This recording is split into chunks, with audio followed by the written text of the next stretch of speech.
ఆర్థిక వ్యవస్థను సెట్ చేద్దాం, గాడిన పెట్టేందుకు రాష్ట్ర ప్రభుత్వం కసరత్తు, అప్పులు దుబారా ఖర్చులు తగ్గించాలని నిర్ణయం, తక్కువ వడ్డీకి దొరికే లోన్ల వైపే మొగ్గు, సొంతంగా నిధులు సమకూర్చుకోవడం పైన ఫోకస్, ఫైనాన్షియల్ ఎక్స్పర్ట్ సలహాలు సూచనలతో ముందుకు.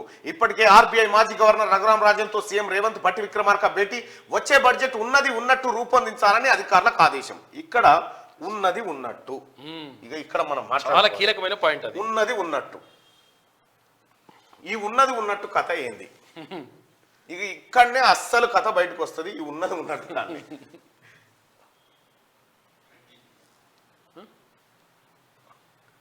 గేసి ఓపెన్ చేయనా?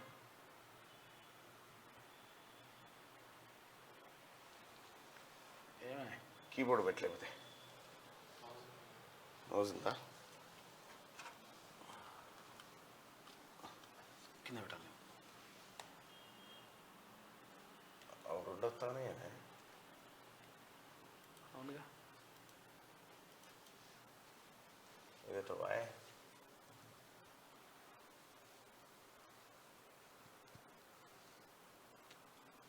राइट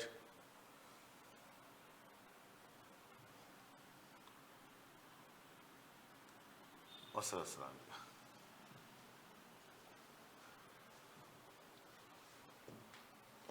సరే, ఈ ఉన్నది ఉన్నట్టు కథ ఏంది అని అంటే, ఉన్నది ఉన్నట్టు ఇది చాలా కీలకమైంది.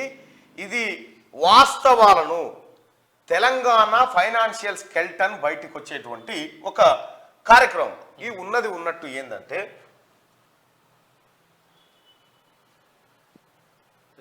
ఏందో ఇది మార్చమని చెప్పాలా, మొన్ననేది ఇచ్చినాడు.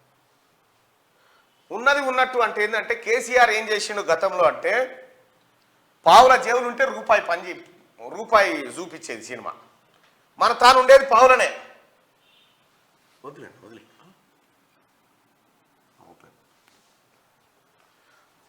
ఉన్నది ఉన్నట్టే అంటే కేసీఆర్ గతంలో ఏం చేసిందంటే మొత్తం చందులాల్ దర్బార్ వ్యవహారం. ఇక్కడ బడ్జెట్, ఈ బడ్జెట్లో అప్పుడు తెలంగాణలో పైసా పుట్టువాడు ఎంత ఉందంటే, 1,00,000 కోట్లు ఉందనుకో. మొత్తం ఎంత జల్లెడ పెట్టినా 1,00,000 కోట్లు వెళ్తాయి. కానీ కేసీఆర్ అసెంబ్లీలో బడ్జెట్ పెట్టేటప్పుడు బడ్జెట్ ఎంత అంటే 2,00,000 కోట్లు అని పెడుతుండే. 2,00,000 కోట్లు అని బడ్జెట్ పెడుతుండే. మరి 1,00,000 ఏడు అంటే వచ్చేస్తాయి, అక్కడ లాగెత్తాం కదా, వచ్చేస్తాయి అని చెప్పి. వాస్తవం ఏమైంది? ఈ 2,00,000 కోట్లలో బీసీ వెల్ఫేర్ కోసం ఎంత కేటాయించారు? 263 కోట్లు. కేటాయింపులు ఎంత? కేటాయింపులు లక్షలు, వేల కోట్లు, 5,000 కోట్ల రూపాయలు, 5,000 కోట్లు బీసీల సంక్షేమం కోసం కేటాయిస్తున్నామని కేసీఆర్ చెప్పాడు. ఏమైంది? వాస్తవానికి వచ్చేసరికి ఈ 5,000 కోట్లు వీకినాయి, 263 కోట్లు ఖర్చు పెట్టారు. ఈ 10 ఏళ్ళ 263 కోట్లు. అరే గిట్టెడ పెట్టి సార్ అంటే, మరి ఉన్నాయే గివా, మరి గివన్నీ చెప్తారు కదా సార్ అంటే, అవి జనానికి సేవలో పువ్వు పెడతారు. వస్తాయి అనుకున్నాం. పేద ఎట్లా అంటే కొండంత రాగం తీసి ఓ అని కల్వకుంట్ల పాట వాడినట్టు అన్నట్టు. కొండంత రాగం తీసి కల్వకుంట్ల పాట వాడినట్టు ఈ బడ్జెట్ ను ఇట్లా పెట్టి ఇవి అంకెలు చూపెట్టి మనకేం చెప్తారు? ఇంకా ఇండ్ల కోసం 10,000 కోట్ల కేటాయింపు. మనం ఏమనుకుంటాం? ఇక 10,000 కోట్లు ఇండ్లకు పెడుతున్నాడే, ఇక ఇండ్లు రావా, మన అందరికి వస్తాయి. ఇక మళ్ళా ఈ బాజంత్రి ఉంటుందిగా, మంత్రులు ఎమ్మెల్యేలు, ఇలా ఇండ్ల కోసం 5,000 కోట్లను కేటాయించుకున్న ప్రభుత్వం మనది అని చెప్తారు. కేటాయించుకున్న కరెక్టే, పైసలు లేవు. భద్రాచలం పోయి 1000 కోట్లు, భద్రాచలం రామవారికి 100 కోట్లు లేలో. ఇటు ధర్మపురి మన ఈడ వేములవాడ రాజన్నకు ప్రతి బడ్జెట్ లో 100 కోట్లు లేలో. ఇవన్నీ చెప్పి వరదలకు 1000 కోట్లు లేలో అన్నాడు, ఇల్లు కట్టించుకుందాం అన్నాడు. విషయం ఏంటంటే ఇక్కడ పైసలు లేవు, ఖజానా లేవు. కేసీఆర్ ఆడిన డ్రామా ఏంటంటే, వాస్తవానికి తెలంగాణ రాష్ట్రం ఏర్పడ్డప్పుడు ఖజానా నిండుగానే ఉండేది.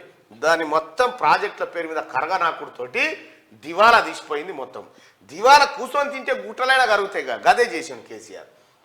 ఇక్కడ బీసీ సంక్షేమానికి 5,000 కోట్లు అంటే 263 కోట్లు ఖర్చు పెట్టిండు. ఇవేవంటే ఈ ఖాతాలో జమ చేయాలి. మళ్ళా ఇవి ఎక్కడి అంటే ఈ ఖాతాలు, ఇవేం వాస్తవం, ఇదేమో అబద్ధం.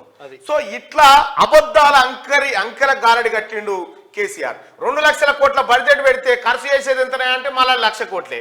మరి మిగతా 1,00,000 కోట్లు మరి ఈటికాటి కేటాయింపులు అన్నావు కదా అంటే ఇక అప్పుడు అన్నవి అయిపోయాయి.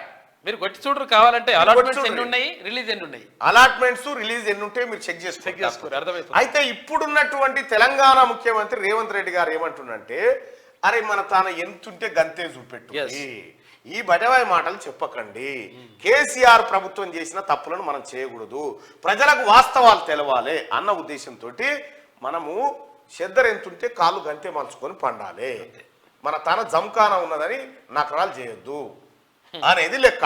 ఈ వాస్తవమైనటువంటి బడ్జెట్ ను ఈసారి బడ్జెట్ లో పెట్టబోతా ఉన్నారు. మన దగ్గర ఉన్న ఖజానా గిది, ఇతర ఆదాయ మార్గాల ద్వారా గిది వస్తుంది కాబట్టి ఉన్న 1,00,000 కోట్లలో ఇప్పుడు ఏం చేస్తారంటే ఇక ఇది పెట్టిన తర్వాత హరీష్ రావు వస్తాడు, మేము గతంలో బీసీల సంక్షేమానికి 5,000 కోట్లు కేటాయిస్తే వీళ్ళు కేవలం 1,000 కోట్లే అంటారు అన్నట్టు. 5,000 కోట్లు కేటాయించడం కానీ ఖర్చు పెట్టింది ఎంత, రిలీజ్ ఎంత చేసినావు అది ఇంపార్టెంట్ కదా. ఇప్పుడున్నటువంటి ప్రభుత్వం కనుక 1000 కేటాయిస్తే 1000 కోట్లు ఖర్చు చేస్తారు. అట్లా ఇది వాస్తవమైనటువంటి ఉన్నది ఉన్నట్టుగా. అయ్యో మళ్ళీ ఏదో ఆయనే చాలా ఇబ్బంది అవుతుంది. ఏదో ప్రాబ్లం వచ్చింది. ఓకే, ఈ ఉన్నది ఉన్నట్టుగా వచ్చే బడ్జెట్ ఉన్నది ఉన్నట్టుగా రూపొందించాలని అధికారులకు ఆదేశం. ఇక కేసీఆర్ లెక్క పొంకనాల కేతులకు పోకుర్రు అనేది క్లియర్ గా ఇన్స్ట్రక్షన్ ఇచ్చారు. ఇక్కడ ఆర్థిక వ్యవస్థను సెట్ చేద్దాం. సెట్ చేయాల్సిన పరిస్థితి ఎందుకు వచ్చింది? విధ్వంసం చేసింది కాబట్టి. ఎవరు చేసిర్రు? కేసీఆర్ చేసింది కాబట్టి. గాడిన పెట్టేందుకు రాష్ట్ర ప్రభుత్వం కసరత్తు చేస్తుంది. అప్పులు, దుబారా ఖర్చులు, ల్యాండ్ క్రూజర్లు కొనాలి, ప్రగతి భవన్ గోడ పెంచాలి, భద్రత కట్టుదిట్టం చేయాలి, ఇవే ఫామ్ హౌస్ చుట్లు రోడ్డు పోసుకోవాలి, ఇవన్నీ దుబారా ఖర్చు. బుల్లెట్ ప్రూఫ్ బాత్రూమ్ ఇటువంటి అన్ని దుబారా ఖర్చులు. ఈ దుబారా ఖర్చులు తగ్గించుకొని ఆఖరికి అప్పులు కూడా తగ్గించుకోవాలి.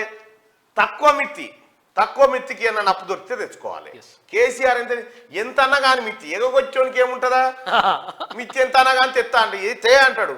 కేసీఆర్ ఏం 100కి 12 రూపాయలు ఇంట్రెస్ట్, 100కి 12%, 13, 14% కడిగి గుంజుకొచ్చాను. 100కి 6 దొరికే పరిస్థితిలో మార్కెట్లో ఉంటే. ఎందుకంటే కేసీఆర్ జల్దీ బుక్కాలే ఈ భూకర మీద ఉండగా, ఈ భూకర మీద ఉండి గిడికి తెచ్చిండు రాష్ట్రాన్ని.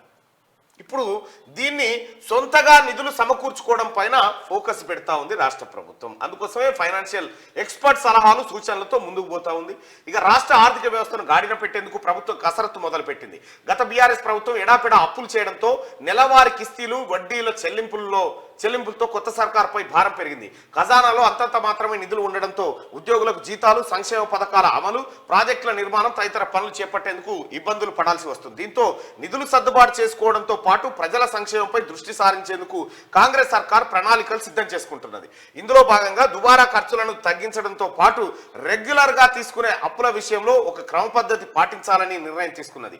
ఎక్కువ వడ్డీకి అప్పులు తీసుకోవద్దని, తక్కువ వడ్డీకి రుణాలు ఇచ్చే ఆర్థిక సంస్థల నుంచే లోన్లు తీసుకోవాలని భావిస్తున్నది. ఇందుకోసం అవసరమైతే కేంద్ర ప్రభుత్వ సాయం కూడా తీసుకోవాలని అనుకుంటున్నది. మరోవైపు భారీగా పేరుకుపోయిన పెండింగ్ బిల్లులను క్లియర్ చేస్తూనే ఎక్కువ భారం లేకుండా కొత్త పనులు మొదలు పెట్టేందుకు ప్లాన్ చేస్తున్నది. ఇంకోవైపు వచ్చే నెలలో ప్రవేశపెట్టనున్న 2024-25 బడ్జెట్ లో హంగులు, ఆర్భాటాలు గొప్పలకు పోకుండా ఉన్నది ఉన్నట్టుగా బడ్జెట్ రూపొందించాలని నిర్ణయించింది. ముఖ్యమైన పథకాలకు ఎప్పటికప్పుడు నిధులు విడుదల చేయాలని భావిస్తున్నది. రాష్ట్ర ఆర్థిక పరిస్థితిని మెరుగుపరిచేందుకు ఫైనాన్షియల్ ఎక్స్పర్ట్ నుంచి సలహాలు, సూచనలు కూడా తీసుకుంటున్నది. అప్పులు, దుబారా ఖర్చులు తగ్గించడంతో పాటు నిధుల సమీకరణ పైన రాష్ట్ర ప్రభుత్వం స్పెషల్ ఫోకస్ పెట్టింది. వివిధ రూపాల్లో ప్రభుత్వానికి సమకూరే రాబడిని పెంచుకునే పనిలో పడింది రాష్ట్ర ప్రభుత్వం. ఇగో కేసీఆర్ చేసిన కేసీఆర్ రేవంత్ రెడ్డి గారికి ఇల్లప్ప చెప్పేటప్పటికీ ఇంట్లో వస్తువులన్నీ ఏడియాడ చెత్త, చెదారం, మన్ను, మషాడం అంతా ఎక్కడికక్కడ వేరకపోయింది. ఇప్పుడు అంతా సాఫ్ చేయాలి. సాఫ్ చేస్తే తప్ప సంసారం నడవదు.